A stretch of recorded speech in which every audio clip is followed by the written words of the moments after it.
Hello students, welcome to our YouTube channel Examosphere. उम्मीद है आप सब बिल्कुल ठीक होंगे। हमारे ये जो अभी सीरीज़ चल रही है इंडियन गवर्नमेंट एंड पॉलिटिक्स की, इसके अलावा हमारे चैनल पे 3 सीरीज़ ऑलरेडी कंप्लीटेड हैं। Public administration in India, constitution value and fundamental duty, India's foreign policy. तो आप लोग इसको भी डिस्क्रिप्शन से देख सकते हैं इजीली। इसके अलावा टेलीग्राम चैनल है जिसे आप ज्वाइन कर सकते हो आराम से, मतलब ये लिंक आपको डिस्क्रिप्शन में मिल जाएगा। अदरवाइज आप ये नाम डालेंगे तो भी आप इजीली ज्वाइन कर सकते हो। सारी इंपॉर्टेंट पीडीएफ आपको यहाँ मिल जाएंगी। लाइक शेयर एंड सब्सक्राइब कर देना। सब्सक्राइब का टारगेट 5000 का है, सो इसको कंप्लीट करा देना। एग्जाम टाइम है तो डेफिनेटली बहुत सारे स्टूडेंट्स परेशान होंगे, सो उनको शेयर कर देना, ठीक है। बाकी इंडियन गवर्नमेंट एंड पॉलिटिक्स की बेसिकली आज यूनिट 8 है जिसको हम कवर कर रहे हैं, जिसमें social movement, worker, farmer, environmental and women's movement को हम ब्रीफली डिस्कस करेंगे, ठीक है। सो इंट्रोडक्शन में अगर देखा जाए तो ये बात सही है कि जो सोशल मूवमेंट है ये वॉलंटियर ऑर्गेनाइजेशन होता है। कहने का मतलब ये है कि इसको ऐसा नहीं है कि कोई बनाता है, मतलब इसको ज़बरदस्ती नहीं बनवाया जाता है, इसको हम ज़रूरत के हिसाब से खुद बनाते हैं, ठीक है। इसमें क्या होता है, बहुत सारे लोग मिलकर इंगेज्ड होते हैं, ठीक है, और वो एफर्ट डालते हैं किसी पर्टिकुलर चेंज के लिए, बिहेवियर, सोशल रिलेशनशिप के लिए। मतलब अगर लार्ज सोसाइटी में कोई बड़े बड़े बदलाव लेके आने हैं तब हम क्या करते हैं, सोशल मूवमेंट या फिर सामाजिक आंदोलन को चलाते हैं, ठीक है। इसके अलावा अगर आप देखोगे तो सोशल मूवमेंट को डिफाइन किया जाता है कि ये कलेक्टिवली, मतलब ये कॉन्शियस है, कलेक्टिवली चलाई जाने वाली चीज़ है। मतलब ऐसा कोई सामाजिक आंदोलन नहीं होता ना जिसको एक अकेला पर्सन चला ले, तो ये कलेक्टिवली मिलकर चलाया जाता है, जिसमें क्या कोशिश की जाती है, चेंज लाने की बात की जाती है कि लार्ज स्केल पर चेंज लेके आना है, ठीक है, सोशल ऑर्डर में। और ये कहने का मतलब क्या है, ये नॉन इंस्टीट्यूशनल मीन्स के थ्रू, कहने का मतलब कि कोई भी सरकारी संस्थान तो नहीं चलाएगा मूवमेंट, डेफिनेटली, है ना। सो जो नॉन इंस्टीट्यूशनल मीन्स होते हैं ना आपके, उनके द्वारा ये आंदोलन चलाए जाते हैं, ठीक है। और इनको हाईली ऑर्गेनाइज्ड किया जाता है प्रॉपर तरीके से। मूवमेंट चलाने के लिए एक प्रॉपर तरीका होता है जिसको आपको फॉलोअप करना होता है। लोगों की एक होती है ना, लोगों की इच्छा होनी चाहिए कि हाँ वो पर्टिकुलर सोसाइटी में क्या चेंज करना चाहते हैं। सो उसके ऊपर मिलकर सब कलेक्टिवली एफर्ट डालते हैं अपने, और ये एफर्ट हमेशा लॉन्ग टर्म में होते हैं, कभी भी शॉर्ट टर्म में नहीं होते हैं। इसके अलावा पीजेंट मूवमेंट की अगर हम बात करें, सो मतलब कहा जाता है इंडिपेंडेंस के 5 डेकेड्स बाद अगर आप देखोगे, सो 63% जो पॉपुलेशन थी वो स्टिल डिपेंडेंट थी किसके ऊपर, एग्रीकल्चर के ऊपर। उनका लाइवलीहुड वहीं से था, ठीक है। और देखो धीरे धीरे क्या हुआ, इंडस्ट्रियल ग्रोथ भी हुई तो उसका भी काफ़ी ज़्यादा क्या हुआ, प्रभाव पड़ा, ठीक है। ये बात सही है कि जो लोग एग्रीकल्चर के ऊपर बहुत ज़्यादा डिपेंडेंट थे, उनके जो रिलेशनशिप हैं, ऑनरशिप्स हैं, ऑनरशिप ऑफ लैंड के साथ काफ़ी ज़्यादा कॉम्प्लिकेटेड रही, क्योंकि आपको पता है कि एग्रीकल्चर में भी 2 तरीके की चीज़ें होती थी। एक तो मतलब वो जिनके पास ज़मीन है ऑलरेडी, है ना, जो ज़मींदार वगैरह होते थे। एक वो जिनके पास ज़मीन नहीं है तो वो किसी और की ज़मीन पर काम करते थे। सो ऐसे बहुत सारी प्रॉब्लम्स होती थी, ठीक है। Supervisory, agriculturalist, owner cultivator, share croppers, tenants and landless labour. तो मतलब ये सारे ना, मतलब डिफरेंट लोग हैं जो मिलकर काम करते थे वहाँ पर। कि कोई ऐसा होगा जो भूमिहीन मजदूर होगा, कोई किराएदार वाला मजदूर होगा, कोई बटाईदार होगा, कोई मालिक किसान होगा, ठीक है। मतलब ऐसे अलग अलग तरीके की सारी वेराइटीज अवेलेबल थी उस टाइम पे।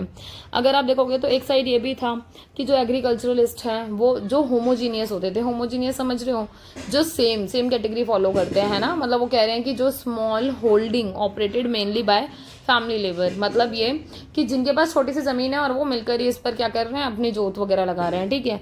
अदर हैंड पे अगर आप देखोगे, it include all those who depends on land including landless labour. मतलब इसमें वो आते हैं जो लैंडलेस लेबर भी हैं और वो भी जो दूसरों की लैंड के ऊपर डिपेंडेंट हैं, ठीक है। सो इसमें वो आते हैं। इसके अंदर सुपरवाइजरी एग्रीकल्चरलिस्ट भी आते हैं कि जो सुपरवाइज कर देते हैं एक तरीके से, ठीक है। सो ये कहीं ना कहीं क्लब करते हैं टुगेदर, मिलकर एक दूसरे के साथ, और कुछ मेजर जो प्रॉब्लम होती है उनको रेस करते हैं, ठीक है, जो ये लोग सफ़र कर रहे होते हैं।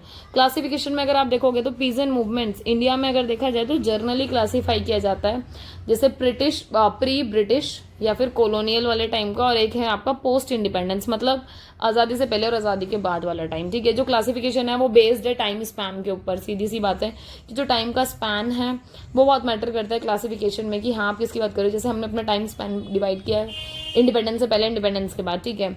ऐसा बिलीव किया जाता है जो एग्रेरियन स्ट्रक्चर है ना, वो क्या हुआ है, काफ़ी चेंज हो गया है डिफरेंट पीरियड्स में। मतलब टाइम के हिसाब से जैसे टाइम बदला ऐसे ऐसे क्या हुआ, चेंजेस आते गए, ठीक है। जो पीजेंट मूवमेंट का नेचर है वो काफ़ी चेंज हो गया है। हमारा जो एग्रेरियन स्ट्रक्चर है वो बहुत ज़्यादा चेंज हो गया है। मतलब कृषि की जो संरचना है काफ़ी क्या हो गई है, भिन्न हो गई है ना। AR देसाई एक थिंकर है आपके, जो क्लासिफाई करते हैं कॉलोनियल इंडिया को। मतलब पहले क्या होता था, रैयतवाड़ी सिस्टम होता था आपका, जमींदारी एरियाज होते थे, है ना, प्रिंसली अथॉरिटी होती थी, ट्राइबल जोन होते थे, सारी की सारी चीजें हमने 10th तक भी हम पढ़ के आए हैं हिस्ट्री में, राइट, की रैयतवाड़ी सिस्टम, जमींदारी व्यवस्था, मतलब ये सारे सारे सिस्टम होते थे, ठीक है। एग्रेरियन एक फेज था एग्रेरियन स्ट्रगल का, ठीक है। इसका मतलब इसमें क्या था बेसिकली कि ये कन्वे करना चाहते थे कि इसमें ओनली पीजेंट्स ही इन्वॉल्व नहीं होंगे, अदर्स भी इन्वॉल्व होंगे। मतलब ऐसा नहीं कि जो किसान है वो ही समझ रहा है कि हाँ भाई हमारी मजदूरी है, हमारी परेशानी है, तो अपन इसमें इन्वॉल्व होंगे, नहीं, वो लोग भी जो इसका पार्ट है इनडायरेक्टली वो भी इसमें इन्वॉल्व है, या फिर जिनको लगता है कि नहीं यार ये गलत है तो वो भी इसका क्या है, पार्ट बनते हैं ऐसे ऐसे मूवमेंट्स का। एम्स और ऑब्जेक्टिव्स क्या होते हैं, अगर आप देखोगे कि स्वतंत्रता से पहले, मतलब इंडिपेंडेंस से पहले क्या क्या, मतलब जो पीजेंट मूवमेंट थे उसके क्या क्या उद्देश्य थे, ऑब्जेक्टिव्स थे। तो सबसे बड़ी बात तो यही थी, इनको एबॉलिशन करना था, जो भी लैंड लॉर्डिज्म था ना उसकी सारी फॉर्म्स का, मतलब ये जो रैयतवाड़ी सिस्टम, जमींदारी व्यवस्था, इन सब का क्या करना था, इनको ये सब खत्म करनी थी, ठीक है। इसके अलावा achieving full freedom from economic exploitation, कहने का मतलब क्या है कि हमें पूरी आजादी चाहिए, पूर्ण मुक्ति चाहिए हमें आर्थिक शोषण से, कि हमारा शोषण ना किया जाए, क्योंकि होता क्या था, उनसे काम बहुत ज्यादा करा लिया जाता था, पैसे बहुत कम दिए जाते थे। Ultimate economic and political power for the producing masses, एक बात और थी क्या कि कोशिश ये की जाती थी कि उत्पादक जनता के लिए अंतिम और आर्थिक राजनीतिक शक्ति का क्या करना, मतलब बेसिकली एक ऐसा एनवायरनमेंट तैयार करना ताकि इकोनॉमिकली और पॉलिटिकली जो पावर है उसको मासेस के लिए प्रोड्यूस किया जाए, मासेस समझ रहे हो, जनता के लिए, ठीक है। Next there were many peasant agitations in 19th century, बहुत सारे ऐसे आंदोलन हुए 19वीं शताब्दी में या 19th सेंचुरी में। इसमें सबसे फेमस है संथाल, संथाल आपने सुना होगा, ठीक है। संथाल मूवमेंट एक इंडिगो वाला था जो बंगाल में हुआ था। संथाल और इंडिगो काफी पॉपुलर मूवमेंट है, ठीक है। बहुत सारे अदर मूवमेंट भी चले पंजाब में, महाराष्ट्र में, ठीक है। बट ये बात सही है कि ये बहुत ज्यादा सर्वाइव नहीं हुए उस तरीके से। अगर आप देखोगे तो जो इनका ऑर्गेनाइज्ड ग्रुप था, मतलब एक टाइम तक चलती हैं चीजें, बट हाँ अगर आपको इनको पूरा ऑर्गेनाइज्ड वे में एंड तक लेके जाना है तो आपको क्या करना पड़ेगा, कंसिस्टेंसी मेंटेन करनी पड़ेगी, ठीक है। सो बात यही हुई कि यहाँ पर कोशिश की गई कि एडमिनिस्ट्रेशन और लेजिस्लेचर्स के थ्रू क्या किया जाए, इन्फ्लुएंस किया जाए इन सारी चीजों को। गांधी ने भी बहुत ज्यादा सपोर्ट किया था जो चंपारण मूवमेंट था, है ना, जो कि बिहार में हुआ था। आपको पता है कि वो इंडिगो के अगेंस्ट था, 1917 में हुआ। ऐसे ही गुजरात में हुआ, गांधी ने खेड़ा सत्याग्रह जो मूवमेंट था उसको चलाया गया था, वो भी लैंड रेवेन्यू से रिलेटेड था 1918 में। सो ऐसे मूवमेंट है जिनको आप अपने आंसर में लिख के आएंगे जरूर से मार्क करके, ठीक है।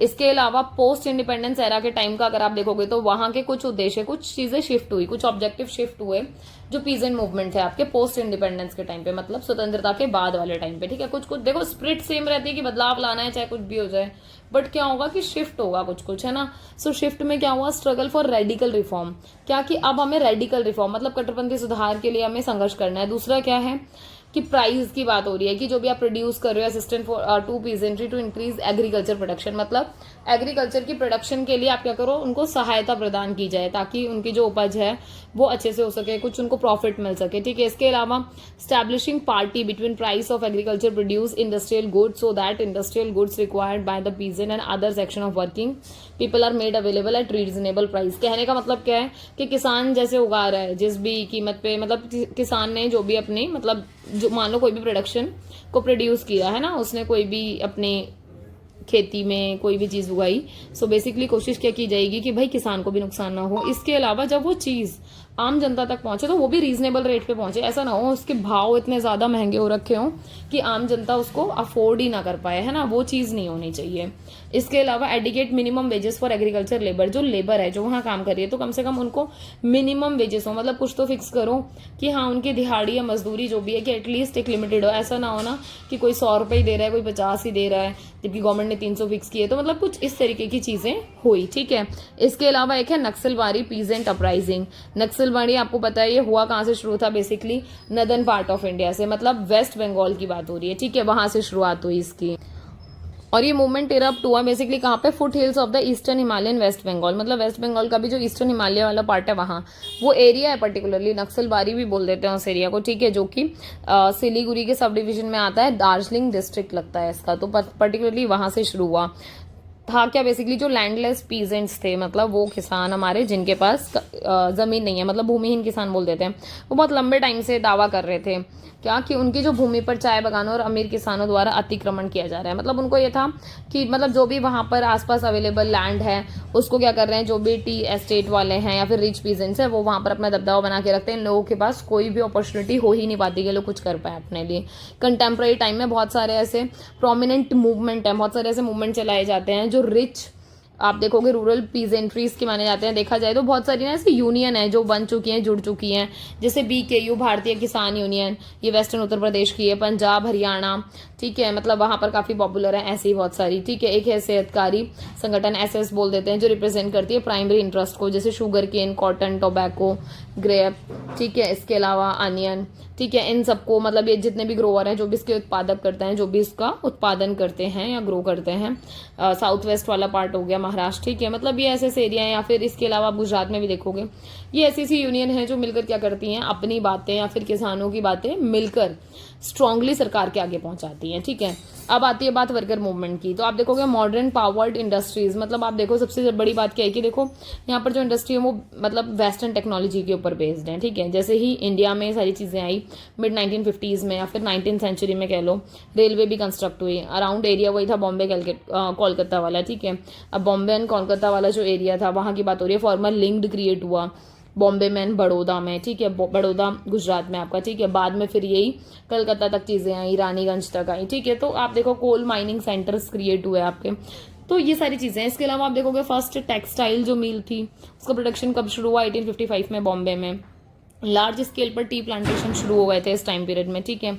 But the worker employed there in were generally treated as an non industrial worker. देखो कहने का मतलब क्या है कि एक कंपनी है जहां पर लोग काम कर रहे हैं, तो कहने का मतलब क्या है कि आपको बोलना चाहिए ना वो इंडस्ट्रियल वर्कर है, पर क्या था कि उनको रिकॉग्नाइज ही नहीं किया गया था कि वो इंडस्ट्रियल वर्कर है। उनको क्या बोला जाता था, ये नॉन इंडस्ट्रियल वर्कर है, ठीक है।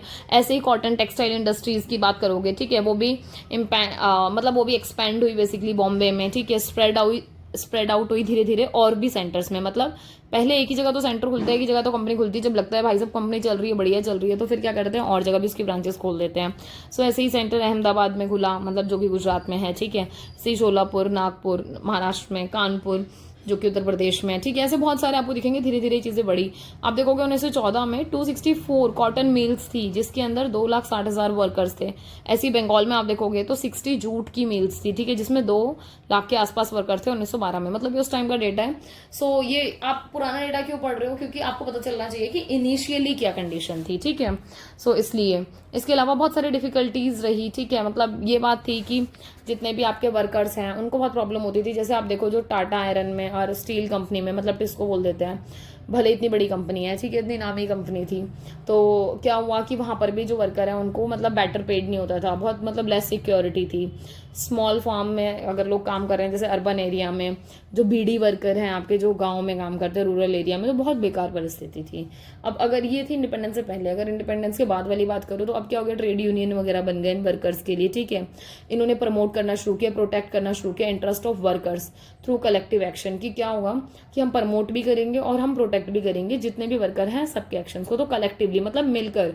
ये वो वाली बात हो रही है कि सारे श्रमिक इकट्ठा हो जाओ, एक ट्रेड यूनियन बनाओ ताकि मिलकर हम अपनी बात सरकार तक पहुंचा सकें, ठीक है। फर्स्ट क्वार्टर में अगर आप देखो 20th सेंचुरी में देखा किस तरीके से ट्रेड यूनियन का बर्थ हुआ, ठीक है। फिर धीरे धीरे आप देखोगे कि ये मूवमेंट्स धीरे धीरे क्या होता है, जैसे 19th सेंचुरी के लास्ट क्वार्टर में भी दिखाई देते हैं, बट क्या हुआ अब ये धीरे धीरे एक्टिव होते जाएंगे 20th सेंचुरी में भी, ठीक है। फर्स्ट वर्ल्ड वॉर के टाइम पे आप देखोगे जो इंडियन वर्किंग क्लास उनको रियलाइज हुआ क्या कि भाई हमें ना बहुत ज्यादा इफेक्टिवनेस ऑफ स्ट्राइक करना पड़ेगा। मतलब आपको आपके जो भी कंसेशंस हैं, जो भी परेशानियां हैं, आपको इफेक्टिवली उनको क्या करना पड़ेगा, स्ट्राइक करना पड़ेगा, धरना प्रदर्शन करना पड़ेगा, ठीक है। हाई वेजेस की डिमांड होने लगी कि भाई जो भी वर्कर कंडीशन है, वर्कर जिस कंडीशन में परिस्थिति में काम करते हैं उसमें इंप्रूवमेंट होने बहुत जरूरी है।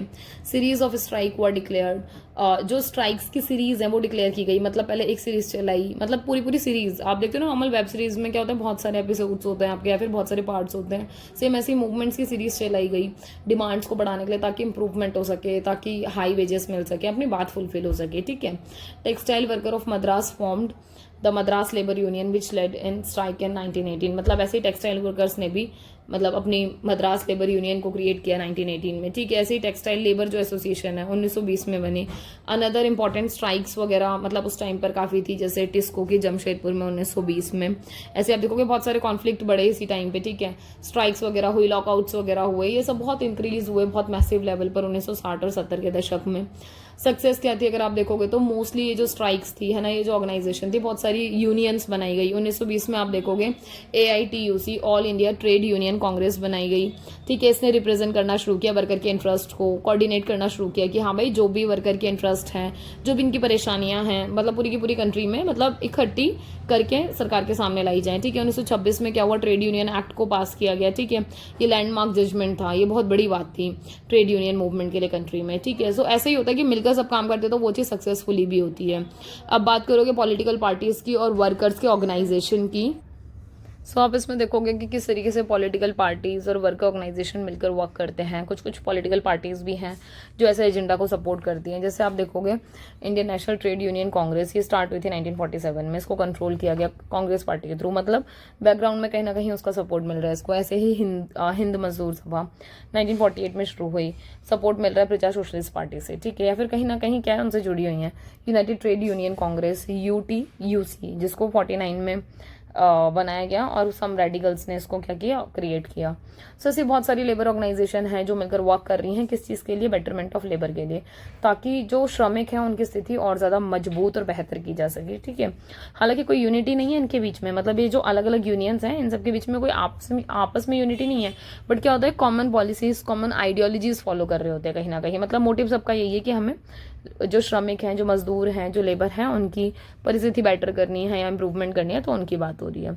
अकॉर्डिंग टू प्रोविजनल फिगर, अगर आप प्रोविजनल फिगर देखोगे 1994 में भारतीय मजदूर संघ की, ठीक है, ये अफिलेटेड है भारतीय जनता पार्टी से, ठीक है। ये ऐसा कहा जाता है कि टॉप पोजीशन में थी, इसकी जो मेंबरशिप है काफ़ी अच्छी खासी रही है, मतलब टोटल जो मेंबरशिप है इसकी 31.17 लाख थी, ठीक है। ऐसे ही आप INTUC कांग्रेस की देखोगे तो उनकी मेंबरशिप भी बता रखी है। तो ऐसे अलग अलग मेंबरशिप आपको यहाँ बता रखी है, आप चाहो तो डेटा रीड कर सकते हो, एक रफ आइडिया लग जाएगा, ठीक है। अदरवाइज एक आध का डेटा लिखा ना अगर याद रह जाए ताकि आंसर थोड़ा अच्छा बन जाए, ठीक है। वर्कर मूवमेंट्स इन पोस्ट इंडिपेंडेंस पीरियड, अब देखो पोस्ट इंडिपेंडेंस पीरियड में कैसे होते थे वर्कर मूवमेंट्स जो थे, वर्कर मूवमेंट जो थे, मतलब इनको सपोर्ट किया जाता था कम्युनिस्ट पार्टी के थ्रू, ठीक है। स्ट्राइक्स वगैरह लॉन्च की इन्होंने 1950 के मध्य में या मिड में, ठीक है। और ये कहीं ना कहीं एक पॉलिटिकल स्ट्रगल का फॉर्म था, मतलब राजनीतिक संघर्ष के रूप में हड़ताल शुरू हुई, ठीक है। टेक्सटाइल वर्कर कानपुर में 1955 में, टिस्को वर्कर 1958 में, इन्होंने प्रोटेस्ट करना शुरू करा इंडस्ट्रियल पॉलिसीज के थ्रू कि सरकार की जो इंडस्ट्रियल पॉलिसी है वो ठीक नहीं है। बहुत सारे मेजर इश्यूज हैं जिनको इन्होंने डिस्कस किया। जो वर्कर थे बॉम्बे के, अहमदाबाद के, अदर सिटीज़ के, ठीक है, उन्होंने मतलब भारत बंद में या हड़ताल वगैरह में पार्टिसिपेट करना शुरू किया, ठीक है। प्राइस बहुत ज़्यादा राइज होने लग गए, मतलब जो कीमत है बहुत ज़्यादा बढ़ने लग गई, स्कैरसिटी होने लग गई असेंशियल कमोडिटीज़ की, मतलब जो बेसिक साधारण जो ज़रूरतें होती हैं हमारी, ठीक है, मतलब वो बहुत ज़्यादा महंगी होने लग गई या फिर वो अवेलेबल नहीं हो रही, तो उनकी बहुत परेशानी रही।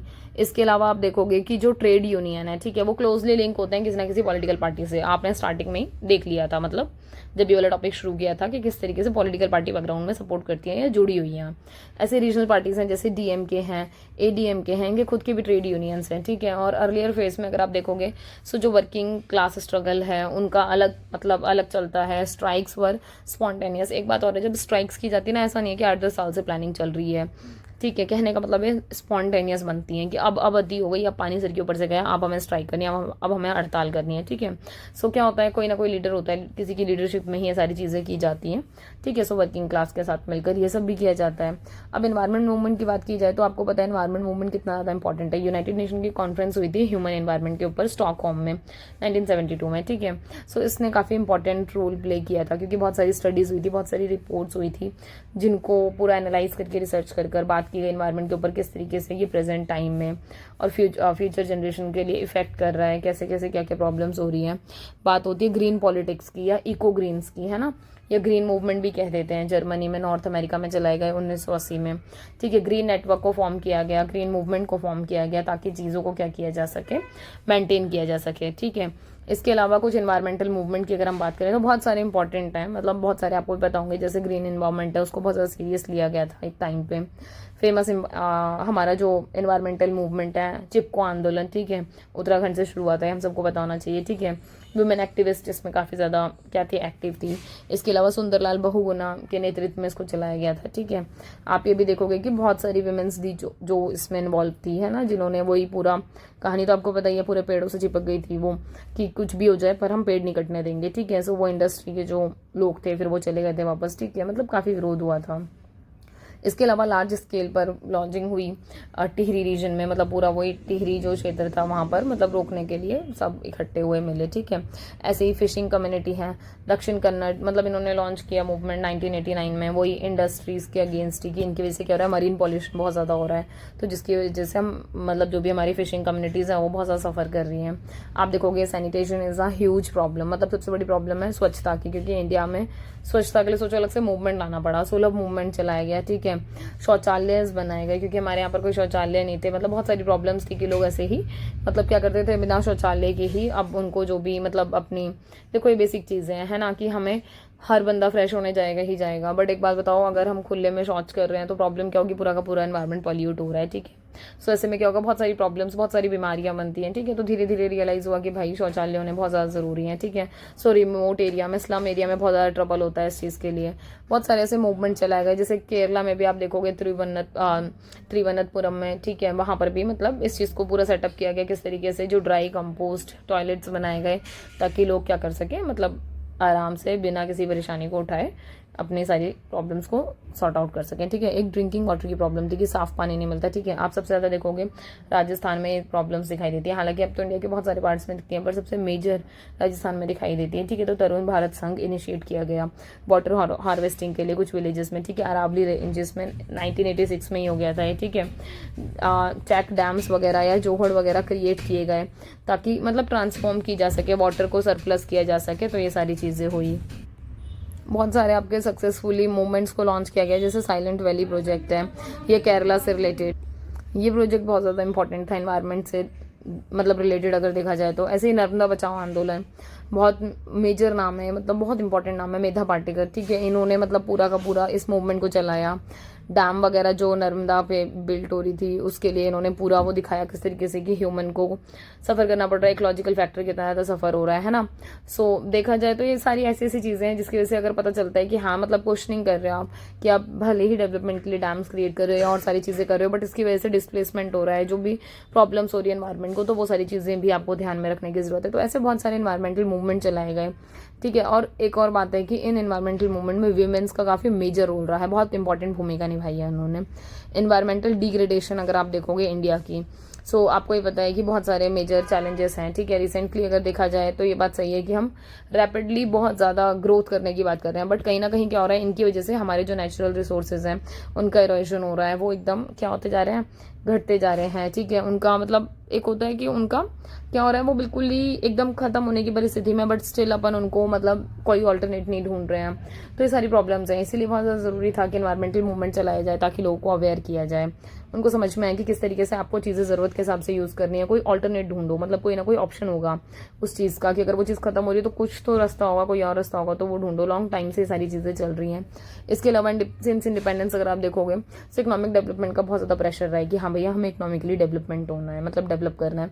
बट ये भी बात सही है कि जब आप डेवलपमेंट की बात करते हो तो इकोलॉजी, ह्यूमन एनवायरनमेंट, ये सारी की सारी चीज़ें आपके दाव पे लगती है ना। तो जहाँ डेवलपमेंट है तो आपको ध्यान रखना है कि आपका एनवायरनमेंट दाव पे ना लगे, है ना। मतलब अगर आप इकोनॉमिक डेवलपमेंट की बात करते हो तो जो डेमोग्राफिक प्रेशर है वो डिग्रेड होता ही है, तो आपको उसके लिए कुछ ना कुछ रास्ता ढूंढना पड़ेगा। एनवायरनमेंट डिग्रेड होता है डायरेक्टली, ठीक है। और जब ये डिग्रेड होता है तो सोशल डिस्ट्रप्शन होगा ही होगा नेचुरली, ठीक है।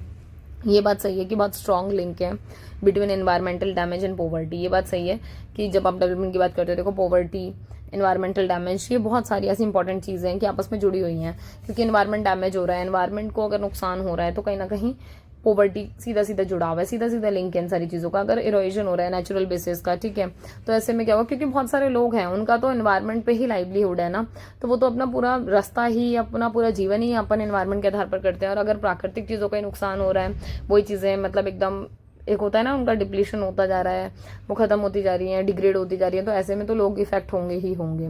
इसके अलावा बहुत सारे ऐसे क्वेश्चन उठाए जाते हैं, जैसे हमारा फंडामेंटल राइट है कि जो आपके नेटिव लैंड्स है उनकी बात हो रही है, whether the state has any right to displace people in the name of economic development. ये वो वाली बात है कि जब आप बात करते हो कि मतलब कहीं ना कहीं कि हाँ भाई हर किसी को मतलब सर्वाइव करने का अधिकार है, तो ऐसे में वही वाली बात है कि जब आप डेवलपमेंट की बात करते हो तो कहीं ना कहीं लोगों को डिस्प्लेस होना पड़ता है ना, इकोनॉमिक डेवलपमेंट के नाम पे। तो यार ये भी तो गलत ही हो रहा है ना। तो ऐसे और क्वेश्चंस भी उठाए जाते हैं, ह्यूमन राइट्स वाले भी क्वेश्चंस उठाए जाते हैं कि जो भी डेवलपमेंट के प्रोजेक्ट्स चलाए जाते हैं इसकी वजह से लोग मतलब डेली भी सफ़र करते हैं, डिस्प्लेसमेंट की बहुत ज़्यादा प्रॉब्लम आती है, ठीक है।